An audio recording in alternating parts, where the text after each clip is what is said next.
Hi, we're here at Kendal Mountain Festival for episode 78 of Outdoor Gear Chat. Good morning, Cathy. Morning, Wayne. It is, well, I was going to say it's bright. It's not very bright. It's a bit dull. But there's a lot of bright smiles around, and everybody is gearing up for a fantastic day at the show. We're here with our colleagues and friends from Mountain Equipment and also Plas Y Brenin today. So we'd like to welcome Dave, who is Head of Mountaineering at Plas Y Brenin National Centre for Outdoor Activities, based in Cathy, just down the road from our Joe Brown's Cathy shop. Welcome, Dave. Hi, morning. Dave, you're obviously very, very experienced in the outdoors. We're here at the festival. There's lots of new folks getting into new sports, new areas of climbing, and we're going to talk particularly about winter climbing, which I suppose it's the Marmite of climbing, isn't it? You do either love it or you hate it. There's no two ways around it. It's certainly a tester. Yeah, describing it as Marmite is quite amusing. I think, for a lot of people that go summer rock climbing, going winter climbing it appears to be quite a suffer-based activity. Adverse conditions, cold weather. Well, hopefully cold weather. But actually, as we're about to discuss, when you're properly equipped, it's maybe not quite as bad as it's cracked up to be, if I'm totally honest. Yeah, so I mean, there is snow, hopefully, when you go winter climbing, but if you're climbing in Scotland, inevitably you have to trudge in through some pretty gnarly wet weather, if you're unlucky. So what kind of waterproofs would you be looking at putting in your sack for a day out? I mean, in an average Scottish day, I would, firstly, they wouldn't all be in my bag. Because generally speaking, I would have, and I mean, I don't know whether we're going to go into this later, but I'd have like a thermal base layer. Generally speaking, a medium weight thermal base layer underneath, 2 black, the Mountain Equipment 2 black, Gore-Tex shell, solar pen. Yes.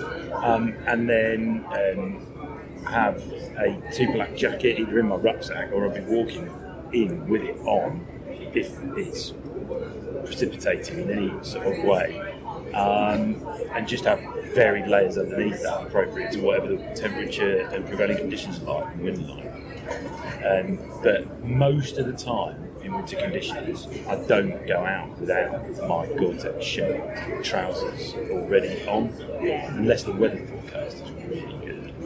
Yeah. I mean, you've got that protection. It's not just from the rain either; it's from the wind as well, because that can blast through. But it's probably the main. If I'm totally honest, over the years, having that sort of top line Mountain Equipment shell clothing available has been a real, such a bonus for us at work, and the majority of the time it's actually the wind that is the biggest thing, because it's like putting a shield on in a way against that.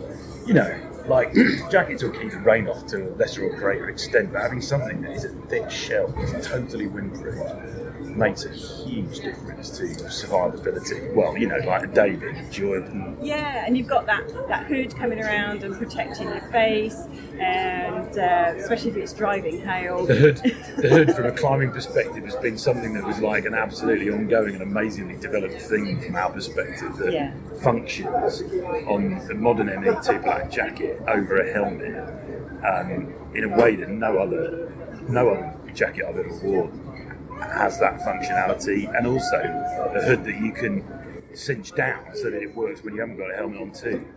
Yeah, it's quite incredible what goes into the panelling and the patterning and the taping and the actual form of that hood to make sure you've got that movement, you've got that protection, you've still got that visibility as well, so you can see when you move your head side to side and the jacket moving with you, and it's something that you kind of take for granted, but when you put on a garment where that's not the case, you know pretty quickly. It's been a really interesting thing for us to have gone through as people who've both climbed, worked in varied equipment over the years, and watching Mountain Equipment developing the hoods that we've now got. It has definitely been something that has been worked on a lot, and something that we've sort of I think I'd like to think kind of helped advise on quite a lot. Yeah, because Plas Y Brenin and Mountain Equipment have been working together for 20 years. 21 years, I think. Yeah, 21 years. Mountain Equipment has been around since 1961. Our shops have been around in Wales. Our Joe Brown shops have been around since 1966. So we're one of Mountain Equipment's oldest customers, and it's a tried and tested brand. Now they do make some pretty amazing gloves, and we did speak with Malcolm, actually, one of the designers last year, about just what's involved in putting together a Mountain Equipment glove. And it was a bit of a mind blow, wasn't it, Wayne? It was, yeah, it was flipping awesome. All the different component parts that go into making up a glove and giving it that functionality to actually move was just unreal. The first time I ever went to to see the factory with Rich, Malcolm was showing me some products and glove products that were under development, and I do remember looking at it and being like, I never would have believed so much thought, time. I mean, like, they're good, aren't they? But so much thought, time, effort goes into making these things work. Yes, yeah, it is, and that's something we've tried to get across with these podcasts. You know, the amount of passion, the amount of skill, the amount of expertise, the technology even that goes in, right down to the fabrics, the choices, and how they're linked together. Well, if you think about the investment in the mountain equipment that made in Plas Y Brenin to get all that feedback, I mean, because, you know, we probably have 2 to 3 meetings every year with the team to feedback and then get feedback the other way on the development of product, thoughts for the following season, that kind of thing. I mean, it's been massive. Yeah, it's brilliant, and we can see that, you know, it's testament. The product on our shelves is going through, and it's selling well. Customers are, you know, made up with the products that they're buying, and we can stand there and talk confidently about the brand. And when customers are sort of faced with a wall of waterproofs or gloves, and there is a big wall of gloves in our shops, it's a good thing for winter well, in this country. Yeah, let's pick up on that. Because, people need a lot. Yeah. How many do you take out for a given day on the Scottish route? I mean, it's almost like the advice that I've been giving to clients over the years is never throw a slightly knackered pair of gloves away, because it's always good to have spares, even if they're a bit threadbare, for walking in or walking out.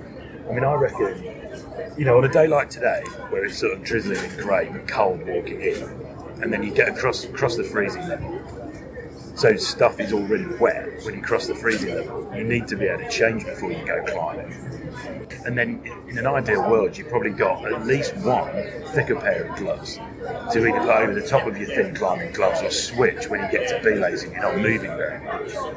And then you've probably got another pair of gloves to walk out in. Now, I mean, kind of add that up. That's like 4 pairs minimum, isn't it? Yeah. Really. Plus your spare pair. And then you've probably got a spare, and you might also have a big pair of mitts for if it gets really cold, or, you know, if you're tricky winter climbing, you know, quite often you can be sitting on belay for over an hour while your mates scratching their way up a tricky pitch. And if you're doing that, and that's the kind of thing, that's specifically the kind of climbing you're going out to go for, you probably want to have a thick pair of over mitts as well, because keeping the circulation going, like, it's so prevention's so much better than cure. Like, not getting hot aches is better than getting hot aches and then having to deal with it. And so if you keep really warm, you can stay on top of it so that you don't get such bad, you know, that the impact of that isn't as pronounced. You know, basically you don't feel as sick for as long. Yeah, bigging up the winter climate. Yeah, I was actually thinking that's not selling it, is it? It's all part of the fun. But that, basically, I mean, you could be looking at 5 pairs of gloves, including a pair of mitts. Yeah, and I mean, you've got the Tic-Tac clothing that you were just talking about, but Mountain Equipment also make the brilliant Tic-Tac pack. And if you're going out in winter, that 40 litre minimum is really, you know, don't go any smaller than that, because you've got, absolutely not. This is not a time to go minimalist. It's interesting, isn't it? In winter climbing terms, a 40 plus litre rucksack is a good minimum size, because, and it's really interesting. I think you sort of got a question about alpine contrast in a minute, but the thing that is really interesting with Scotland is that quite often people who've been out of the Alps a lot are used to sort of walking in with a harness on, like having a rope over the top of the rucksack and not in it, or And of course, in Scotland, when it's a bit damp, and then you're getting spindrift blowing around, and it's damp spindrift, it gets into everything. And you effectively need to have kit in your bag so that when you start climbing, it's not plastered in loose, wet spindrift, or, you know, organisation in that is really important. And so having a bag that's big enough, that compromise of having a bag that's big enough to get everything in, but not having one that's so big that it ends up saggy and flapping around on your back, and the design of it. Two-black rucksack is perfect for that kind of thing. It's simple, minimalist in its approach, really robust in the way that it's been put together, but just effectively works. Yeah, and again, sort of touching back on that, using Scotland as a training ground for the Alps, for the greater ranges, the weather that you get thrown at you in Scotland is not to be underestimated. And a friend of mine was a chief instructor at the Nehru Institute of Mountaineering in India for many years, and he came across and was in Scotland and was like, if anybody's training to go on Everest, this is where they need to come, because the wind is pretty close to what you experience on the summit. Well, I mean, it's funny, isn't it? It's a Scottish thing that basically no weather's bad weather. Yeah. Because basically, if you don't go out when the weather is in inverted commas bad, you'll never go out. No.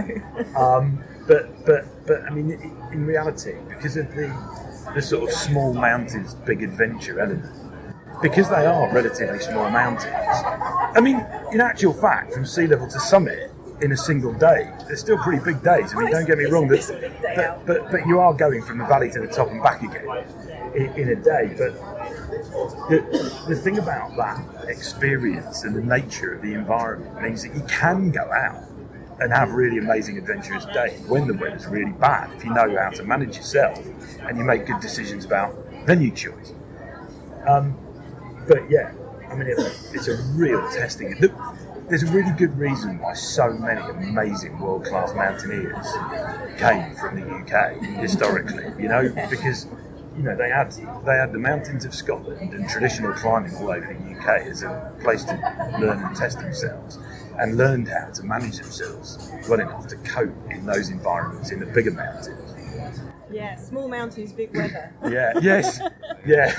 It is incredible, actually. I mean, you know, it's a slight aside really, but it's amazing how quickly the Scottish climate can change when you're out on the day out as well. I mean, I did have an experience once where on the very last pitch of a technical mixed climb, it went from really benign, this was just below the summit of Ben Nevis, it went from really benign to, I mean, a catastrophic wind that was having a real impact on our ability to climb, and suddenly we went from like having a really nice fun day out to it turning into like life-affirming epic.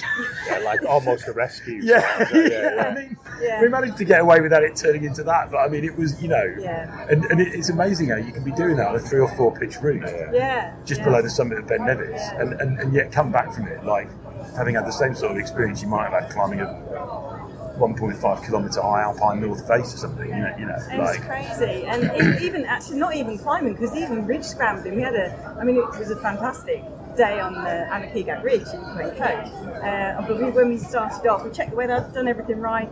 Even the mountain rescue crews were out training further along the ridge. Started walking. There was probably, I would say, a knee-deep path in the snow as we left this first summit. Perfect conditions for a traverse of the Anakeegat. Perfect conditions. We just kept an eye on the opposite side of the valley. Big dump of black came over, landed on us, and we just decided, now that's it. We'll turn around. By the time, I think we'd probably been out for 3 hours. By the time we got back to where we'd started, the coolness was like up to my waist. And the snow was not in a stable position. It's amazing that's another thing about Scottish mountaineering. It's amazing what the combination of snowfall and the strong wind can do to transform the shape of the mountain and change the hazard of the environment. And I mean, that's often what you're being protected against by the clothing we're talking about as well, you know. Yeah, I suppose, and never underestimate winter.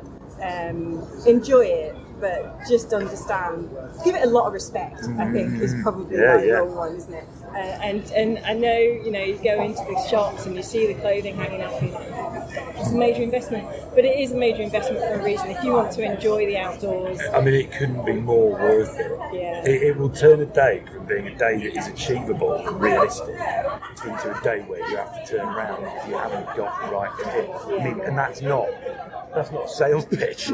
That is just an honest appraisal. well, that's coming from a professional. Yeah, like it makes all the difference. Like being properly equipped to be able to deal with those prevailing conditions and whatever it throws at you will mean that you're more likely when you go for the, if you're only going for a week or two in winter, to be able to get some stuff done when the weather's not so good, because if you're not properly equipped, you have to turn around. I mean, it's like that's the difference. It's amazing listening to your experience. It really is. So, but we're going to have to call it there, I'm afraid. Thank you. Yeah. If you would like to know more about hiring Dave, one of his esteemed comrades at the Plas Y Brenin National Centre, you can go onto their website, pyb.co.uk. Mountain Equipment have a fantastic range. They don't just do waterproofs and rucksacks and gloves, they do a whole range of clothing, which is available on our shop website at climbers-shop.com.